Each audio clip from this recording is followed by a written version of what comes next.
ইউনিসের ফাটাবাসের চিপায় বিএনপি পড়ছে। সে চাইছে ক্ষমতা কুক্ষিগত করে হাসিনার বিরুদ্ধে প্রতিশোধ নেবে। এই জন্য তাকে ক্ষমতায় থাকতে হবে এবং তারে জেল ফাঁস দিতে হবে। এটার জন্য তো রাজনৈতিক দল ফেলল না, তার বিচার হবে। সেই ইলেকশন টাইমলি দিল না কেন? সে তো রাস্তায় হেঁটে যায়, তার উপদেষ্টা হেঁটে যায়, মানুষ বলে 6 মাস 5 বছর থাকেন, 10 বছর থাকেন, আজীবন থাকেন। অর্থাৎ তার বডি ল্যাঙ্গুয়েজ ছিল সে হলো ইন্টারন্যাশনাল চালাক, চতুর, এবং সে চাইছে ক্ষমতা কুক্ষিগত করে হাসিনার বিরুদ্ধে প্রতিশোধ নেবে।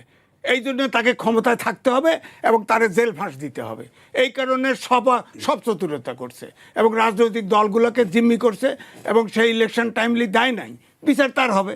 ওইটুকু যদি হয়, মানে তিনি কোনো বিশেষ অ্যাসাইনমেন্ট নিয়ে ক্ষমতায় বসেছিল কিনা? তিনি আমেরিকান নাগরিক এবং আপনি জানেন না আরও কোন কোন 2টা পুরস্কার পেয়েছে আমেরিকার, যেটা আমেরিকান নাগরিকও পায় নাই। তিনি খাসা বাংলাদেশি না, খাস আমেরিকান লোক। তিনি আমেরিকার কথা বলছেন। হ্যাঁ, ডক্টর ইউনূস। এবং শুধু তিনি তার বাইরের এজেন্ডা না, সেই সাথে তিনি তার নিজের এজেন্ডা আসার পরে তার কেসগুলো উল্টো করে ফেলছে না, এক্সিকিউটিভ অর্ডারে আসার পরে উল্টো করছে না। তারপরে এই কারণে কি যে আমেরিকার সাথে যে গোপন চুক্তিটা হয়েছে, অনেক উপদেষ্টা বিরোধিতার সত্ত্বেও সেটা সফল হয়ে গেল, সেটা আবার এই কারণে কিনা? সাখাওয়াত সাহেব অন্য কথা বলছে যে এখানে একটা কিচেন ক্যাবিনেট ছিল, গুলশানে অত নম্বর রোডে বসতো। আমরা খালি আরেকজন উপদেষ্টা ফরিদা পারভিন তিনিও বলেছেন যে অনেক চেষ্টা করেও সেই চুক্তি ঠেকাতে তারা ব্যর্থ হয়েছেন। হ্যাঁ, চুক্তি তো করছে ইলেকশনের 3 দিন আগে, শিডিউল দেওয়ার 3 দিন আগে তার একজন জয়েন্ট সেক্রেটারি দিয়ে চুক্তি করাইছে এবং সেখানে ওই উপদেষ্টা, ওই নিরাপত্তা উপদেষ্টা জানতো, সে এটা কোঅর্ডিনেট করছে এবং গোপন চুক্তি করছে। আপনি বলেন তো ইলেকশন 3 দিন পরে হবে, গোপন চুক্তি কেমনে করে অন্তর্বর্তীকালীন সরকার?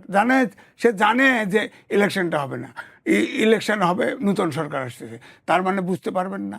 তারেক রহমান একটা ইন্টারন্যাশনাল প্রেশারে ছিল না, সারা দিকে ধোঁয়া তুললো, 11 দল সব ধোঁয়া তুলছে যে তারা গণভোটের পক্ষে কথা বলে না। এবং ওখানে 3 দিন আগে যে চুক্তি, সব গোপন চুক্তি করে, এটা তো বোঝা যায় যে ইলেকশন ঠিক মতো নাও হতে পারে। এই কারণে চাপে পড়ে বলে দিছে। কিন্তু এই মেসেজটা কিন্তু সবাই অ্যাকসেপ্ট করে নাই। যেমন আমি তো আমার এই যে এখনো দাগ আছে, দেখেন 4টে দফা, 84 দফার ভিতরে 4টে করে কনসেন্ট্রেট করে দিছে। হ্যাঁ, বলেন তো কি বুঝবো? ওখানে দেখেছে হাতে বিরাট করে টিক দেওয়া আছে, নাতে বিরাট করে ক্রস দেওয়া আছে। আমি জিজ্ঞেস করলাম যে ওই ইয়েকে, আপনার যে আমাকে কর্মকর্তা জিজ্ঞেস করলাম, কয় দেখেন আপনার এইভাবে দেওয়া আছে ব্যালট পেপার, আপনি যেভাবে দেখছে, আমাকে চিনছে, এলাকার লোক চিনছে, কয় আপনি যেটা ভালো মনে করে। আমি একটা জায়গায় হ্যাঁ না আর এক জায়গায় আমি সিল পাড়ি দিলাম। এটা ক্যান্সেল হয়েছে না আছে জানি না তো। অর্থাৎ দুর্বৃত্তপনা একটা লাস্ট ইলেকশন পর্যন্ত ইউনূস সরকার করেছে ইলেকশন ঠেকানোর জন্য।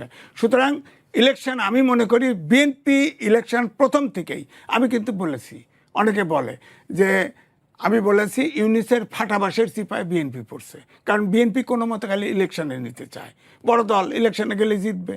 তখন আমাকে একজন জিজ্ঞেস করেছিল ফাটাবাস চিপা মানে কি? যে আজকে বলি, অনিয়ারেই বলি, কেটে দিয়েন বাঁশ ফাঁকা করে দাঁড় করে রাখলে বানর এদিকে যায়, লাভ দিয়ে এদিকে যায়, একটা পর্যায়ে অন্ডকোষ আটকায় গেছে, অন্ডকোষে আর ছুটাতে পারে না, এটার মানে হলো ফাটাবাস। তো ইউনূস তো বিএনপিকে, রাজনৈতিক দলগুলোকে ফাটাবাসের ভিতরে আটকাইছিল। ফাটাবাসের জন্য চতুরতা করে আটকাইতেছে, একটু চতুরতা করবে না? ইলেকশন হয়েছে তো। এখন যদি আপনি মনে করেন যে ইলেকশন অবৈধ, তাহলে ইউনূসকে জেলখানায় ভরেন। সে তো সংবিধান অনেক আপনার করছে, ভায়োলেট করছে। এই যে গোপন চুক্তি করছে, এটা তো সংবিধানে আছে আপনার 145-এর ক অনুচ্ছেদে। সব ভিজিট করে যত চুক্তি টুক্তি আছে সব রাষ্ট্রপতির কাছে পেশ করতে হবে। সে আর 18 মাস ক্ষমতা থাকছে, একদিন রাষ্ট্রপতির